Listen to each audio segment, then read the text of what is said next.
Bagaimana keadaan kalian? Apakah ketakutan masih meliputi kalian dengan keadaan yang saat ini sedang terjadi? Banyak orang yang mengalami ketakutan, banyak orang yang mengalami kekhawatiran.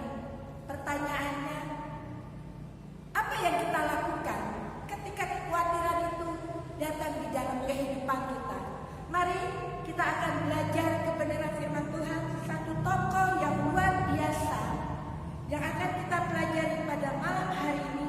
Kita akan buka Alkitab kita pada kitab Ester pasal yang keempat ayat yang ke-16. Ester 4 ayat yang ke-16. Beginilah firman Tuhan. Pergilah, kumpulkanlah semua orang Yahudi yang terdapat di Susa dan berpuasalah untuk aku. Janganlah makan dan janganlah minum 3 hari lamanya, baik waktu malam, baik waktu siang. Aku serta dayang-dayangku pun akan berpuasa demikian, dan kemudian aku akan masuk menghadap raja. Sungguh pun berlawanan dengan undang-undang. Kalau terpaksa aku mati, biarlah aku mati. Puji Tuhan. Kita melihat kebenaran firman Tuhan.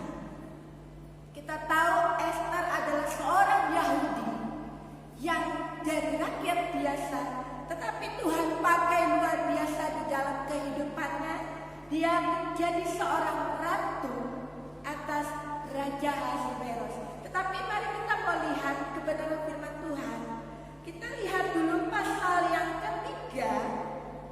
Pasal yang ketiga, di situ kita melihat bahwa ada seorang yang bernama Haman.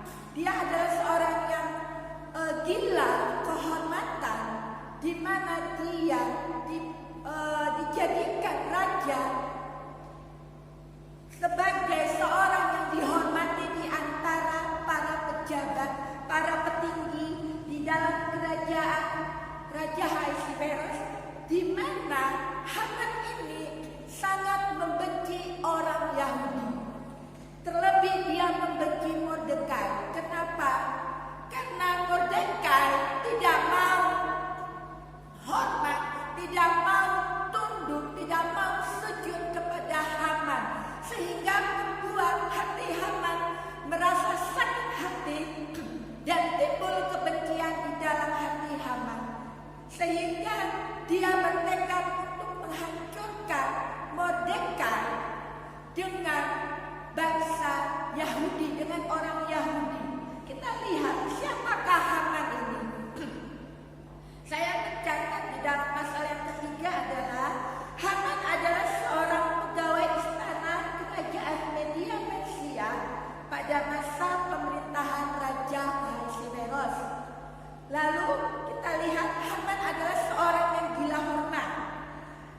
Raja Ahasveros mengangkat Haman menjadi orang yang terhormat di antara pembesar, sehingga timbul rasa angkuhnya di dalam kehidupannya. Kalau kita lihat lagi di dalam pasal yang ketiga, kita melihat Haman mencari cara, Haman berusaha dengan cara licik untuk mendapatkan kepercayaan Raja Ahasveros. Gunanya untuk apa? Gunanya untuk menghancurkan Mordekai dengan orang Yahudi. Karena begitu bencinya Haman terhadap Mordekai, dia berusaha dengan caranya supaya raja percaya kepada Haman. Dan berhasil Haman. Berhasil dia mendapatkan kepercayaan Raja Ahasveros, sehingga Raja Ahasveros melepaskan cincin materainya dan memberikan kepada Haman. Artinya dia memberikan mandat. Nah, apa yang bisa kita pelajari dari peristiwa ini? Engkau anak muda, jangan pernah memakai cara yang tidak benar. Jangan pernah engkau memakai cara yang licik untuk mendapatkan apa yang engkau mau, baik itu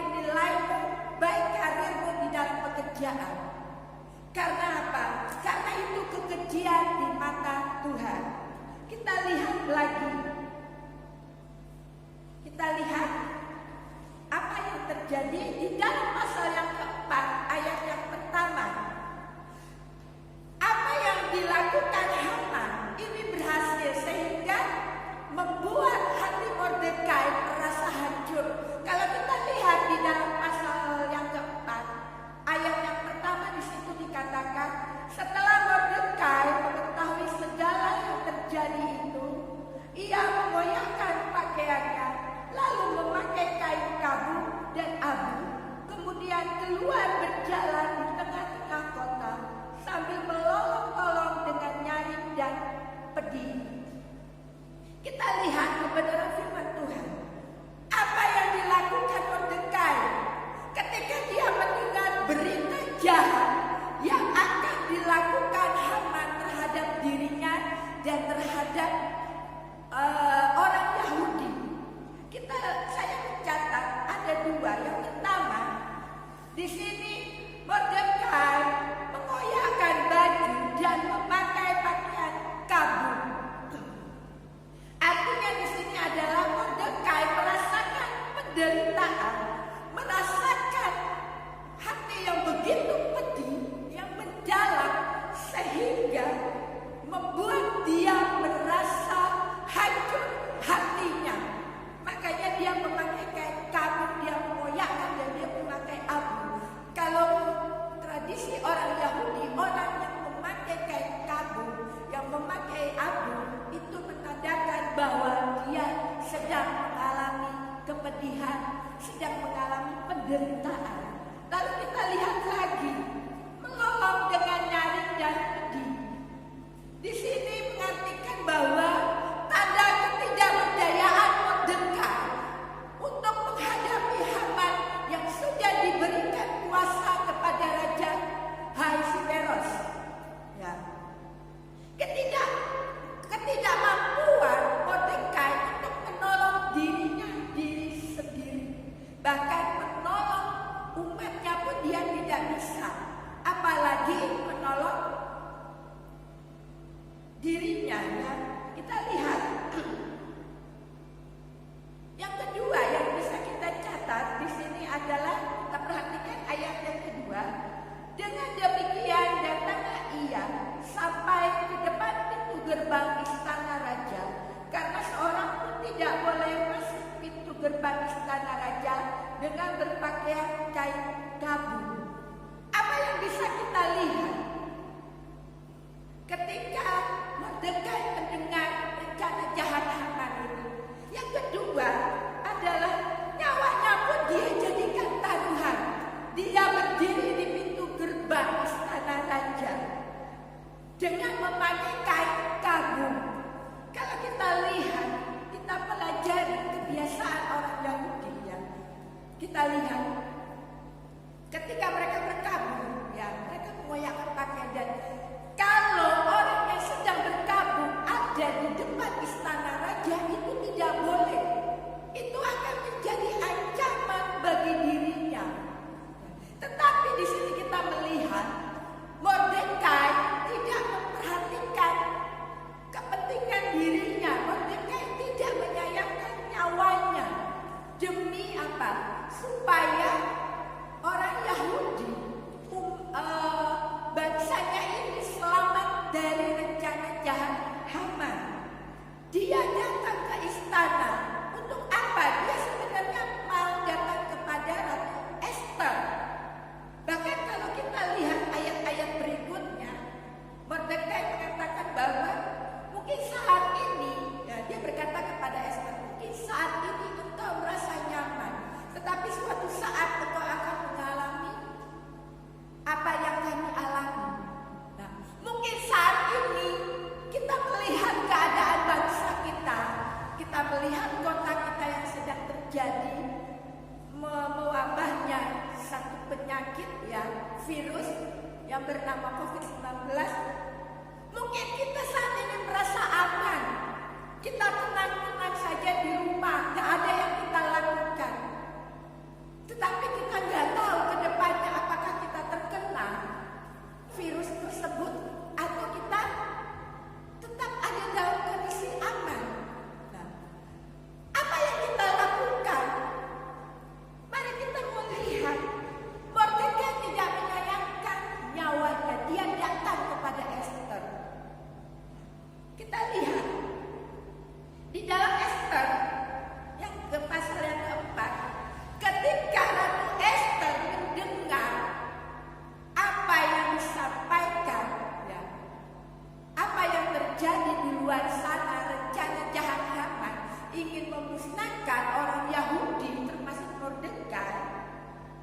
kita lihat ada beberapa yang saya mencatat, ada 2 di sini yang dilakukan Ratu Ester ketika dia mendengar berita yang begitu menakutkan.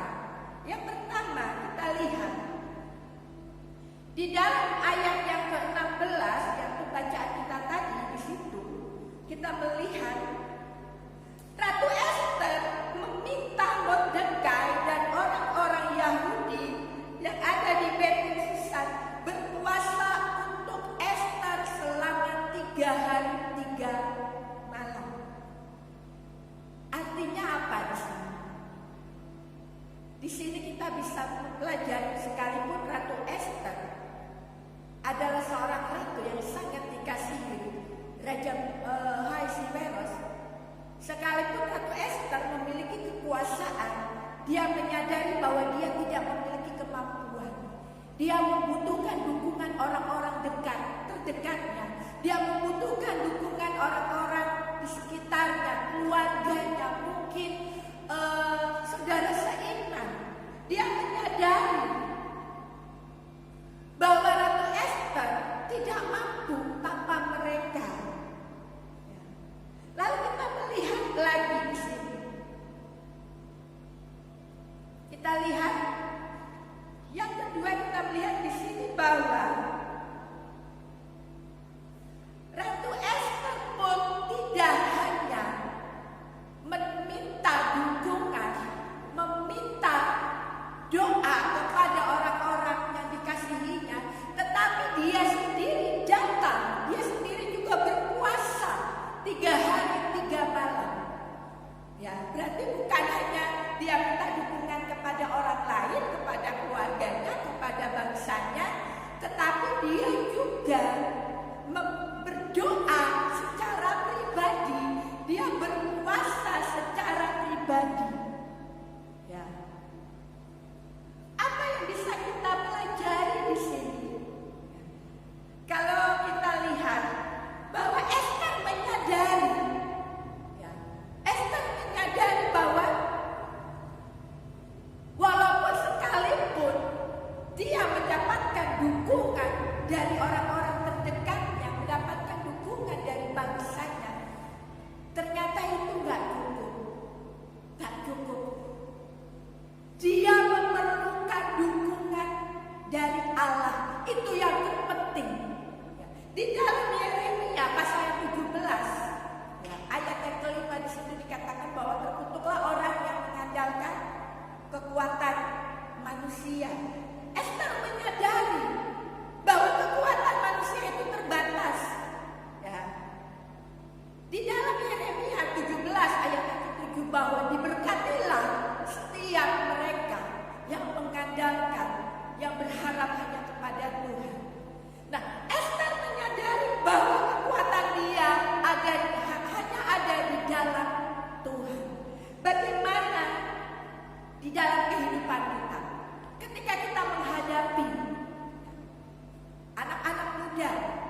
dengan hancur hati, mengomong, menjerit di hadapan Tuhan, Tuhan pasti akan menjawab doa kita. Tuhan pasti akan memulihkan bangsa kita, kota kita, gereja kita, asal kita tetap bersatu, kita berseru kepada Tuhan di rumah kita masing-masing.